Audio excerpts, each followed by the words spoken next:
శ్రీగురుభ్యో నమః. హరి ఓం. ముక్తావిద్రోమహిమనేలధవలచ్చాయి ముఖే స్థిరక్షణైః యుక్తావిందు నిబద్ధనరత్నముకుటాం తత్వార్థవర్ణాత్మికాం గాయత్రీం వరదా అభయామహం కుశలశం శుభ్రం కపాలాం గదాం శంఖం చక్రమధారవిందయుగలం హస్తే వహం తీం భజే.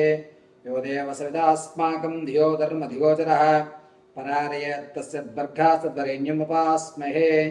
సర్వం వేదమాతా గాయత్రీ కటాక్షఫలసిత్యర్థం. గురువుగారు ఎప్పుడు చూసినా ఆర్థికమైన విషయాల గురించి లేదా కోర్టు వ్యవస్థల గురించి మాత్రమే మీరు చెప్తున్నారు.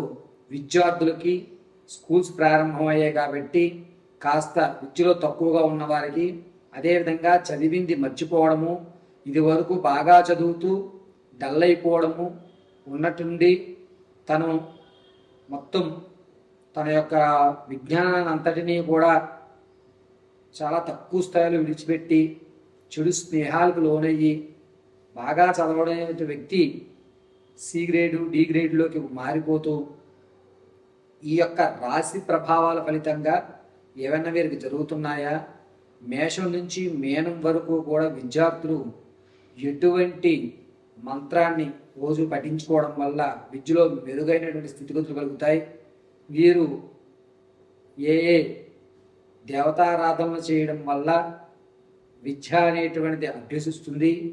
అన్నిటికంటే ముఖ్యమైనది విద్యే కాబట్టి అటువంటి విద్యార్థులు ఉన్నతమైనటువంటి చదువుకోవడానికి, చదివింది గుర్తు ఉండడానికి, మీరు పరీక్షల్లో ఉత్తీర్ణులు అవడానికి, అదేవిధంగా నిరుద్యోగులకి ఎప్పటి నుంచో ప్రయత్నాలు చేస్తూ ఉద్యోగం రాక కాంపిటేటివ్ ఎగ్జామ్స్లో 10, 2, 5 మార్కులతో స్థితిలో మీ ఉద్యోగాన్ని కోల్పోతున్నటువంటి వారికి ఇలా కేవలము ఈ ఎపిసోడ్లో విద్యార్థులకి నిరుద్యోగులకి సంబంధించిన విషయాన్ని మనం చర్చిద్దాం.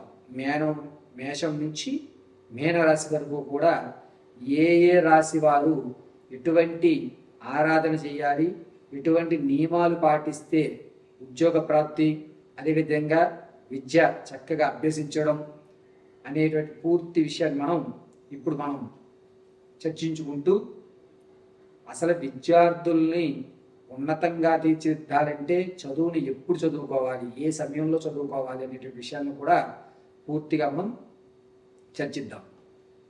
విద్యార్థులు చదువుకునే టైము తెల్లవారుజామున 5 గంటల నుంచి 6:30లోగా చదువుకోవాలి.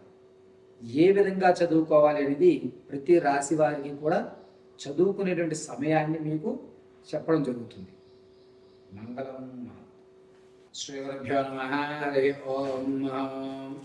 ధనుసు రాశిలో ఉన్నటువంటి విద్యార్థులకి 26 మే తారీఖు నుంచి 26 మే నుంచి 15 అక్టోబర్ వరకు కూడా అష్టమంలో గురుడు ఉండడం వల్ల వీరికి చదువు పట్ల చికాకు అనేటువంటిది ఎక్కువ ఏర్పడుతుంది. ఎందుకు చదువుకోవాలి, చదువుకోకపోతే ఏమవుతుంది అని మొండిగా వెచ్చించడం, ఏ దాన్ని కూడా మొండిగా వాదించడం, వితండవాదం చేయడం అనేటువంటిది ఏర్పడుతుంది. అంతేకాకుండా విద్యార్థుల యొక్క మానసిక స్థితి కూడా మారిపోతుంది. చదువు కాదు, ఇంకేమైనా చేసుకుందాము, ఇలా కాదు అని చెప్పి చదువు పట్ల శ్రద్ధ కాస్త తగ్గించడము, పైగా ఎంతసేపటికి కూడా అల్లరి చేయడము, ఆకతాయితనంగా ఉండడము, చెప్పిన మాట వినకపోవడము అనేటువంటిది ఎక్కువ వచ్చేటువంటి అవకాశాలు గోచరిస్తున్నాయి ధనుసు రాశి వారికి. పైగా విద్యార్థులు, ధనుసు రాశిలో ఉన్నటువంటి విద్యార్థులు వారికి ఉన్నటువంటి తెలివితేటల్ని చదువుల్లో కంటే ఇతర యావిగేషన్స్ చూపిస్తుంటారు. అది కూడా ఒక అందుకు మంచిదే. తల్లిదండ్రులు వాటిని గుర్తించండి. రానున్న రోజుల్లో అంటే ఈ సంవత్సరాంతం వరకు కూడా వీళ్ళు ఇలాగే ఉంటారు, ఉగాది వరకు, సంవత్సరము అంటే ఉగాది వరకే. అయితే ఈలోగా మీరు గ్రహించేటువంటి స్కిల్స్ అంటే అతను వేరే వాటి మీద తన యొక్క తెలివితేటలు ప్రదర్శిస్తూ ఉంటాడు కదా, వాటిని గుర్తుపెట్టుకోండి. రానున్న రోజుల్లో అవి అవసరమయ్యేటువంటి అవకాశం ఏర్పడుతుంది. కానీ కేవలం చదువుకోవాలి గురుగారు అంటే మాత్రం ప్రెషర్ చేయొద్దు. ప్రెషర్ పెట్టడం వల్ల మానసికంగా అనేకమైన ఇబ్బందులు వచ్చి పిల్లవాడికి నిత్యము తలపోటు వచ్చేటువంటి అవకాశం ఎక్కువగా చూస్తుంది. కాబట్టి ధనుసు రాశిలో ఉన్నటువంటి విద్యార్థుల్ని ప్రెషర్ పెట్టడం అనేటువంటిది అక్టోబర్ 15వ తారీఖు వరకు ప్రెషర్ పెట్టకండి. చదువు బాగా చదువుతావు, నువ్వు ఎందుకని వాటి మీద కాన్సన్ట్రేషన్ చేస్తున్నావు, ఆ తెలివితేటలు ఇక్కడ వాడు, నువ్వు మంచివాడివి, ఇలా అతనికి పాజిటివ్గా మనం వైబ్రేషన్స్ ఇవ్వాల్సిందే తప్ప విద్యార్థులను మాత్రం ప్రెషర్ చేయడానికి ధనుసు రాశి వారికి లేదు పిల్లల్ని. కాబట్టి కొంచెం జాగ్రత్తగా పిల్లలతో టైం ఎక్కువ స్పెండ్ చేసేటువంటి అవకాశమే ఏర్పరచుకోండి. వీరు బంధువర్గానికి వ్యతిరేకంగా ఇంట్లో వారికి రోతపూరితమైనటువంటి వాతావరణాన్ని ఏర్పరుస్తున్నారు. వాళ్ళని చూసారా, ఆ వారికి చదువుకోవడం, ఆడుకోవడం, తర్వాత జ్ఞాన సంపాదించడం, ఈ మూడే పనులు ఉండాలి పిల్లలకి. కానీ ధనుసు రాశిలో ఉన్న పిల్లవాడికి అనవసరమైనటువంటి విషయాల్లో జోక్యం చేసుకుంటూ ఉంటారు. కాబట్టి ధనుసు రాశిలో ఉన్నటువంటి పిల్లలు తల్లిదండ్రులు కొంచెం జాగ్రత్తగా నెమ్మదిగా పిల్లవాడి యొక్క ప్రవర్తన మారుతోంది కాబట్టి సరస్వతి హోమాన్ని కానీ లేకపోతే హయగ్రీవ స్తోత్రాన్ని, హయగ్రీవ హోమాన్ని చేయించడం అత్యంత అద్భుతంగా ధనుసు రాశి వారికి కలిసి వస్తుంది.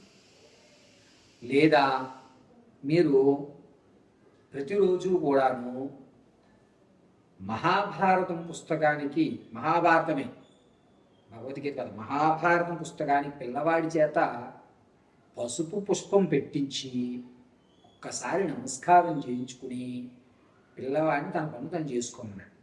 వీరుంటే, కాస్త చదవగలిగిన వారు ఉంటే మహాభారతంలో ఉన్నటువంటి విషయాలను చెప్పడానికి చూడండి. అది కూడా లేకపోతే ప్రతిరోజు కూడా శ్రీకృష్ణుడి గుడికి తీసుకువెళ్ళాడు పిల్లవాడు. శ్రీకృష్ణుడి గుడికే తీసుకువెళ్ళాడు. వెంకటేశ్వర స్వామి వారు కాదు, శ్రీకృష్ణ దేవాలయానికి తీసుకువెళ్ళి స్వామివారికి తులసిమాల, ఒక కమల పువ్వు ఇవ్వండి. దీనివల్ల ధనుసు రాశిలో ఉన్న విద్యార్థులు ఆగతాయిదనము, ఉండి వైఖరి అనేది కొంచెం తగ్గి కాస్త పాజిటివ్ ఎనర్జీ అనేటువంటిది ఏర్పడుతుంది. హయగ్రీవ స్తోత్రం మీకు యూట్యూబ్లో దొరుకుతుంది. అది ఎర్లీ మార్నింగ్ అయినా పెట్టేది, యూట్యూబ్లో పెట్టి పిల్లవాడికి పాలు కలుపుతూ హయగ్రీవ స్తోత్రం మీరు కూడా చదువుతున్నప్పుడు మీరు సింగ్ చేస్తూ చక్కగా పాలు కలిపి ఇవ్వండి. పంచదార, బూస్ట్, వాట్ ఎవర్ మీరు వేసుకుంటే అది చక్కగా కలుపుతూ హయగ్రీవ స్తోత్రం వస్తున్నప్పుడు దాన్ని చదువుతూ హయగ్రీవాయ నమో నమః అని చెప్పేసి ఇచ్చేసారు.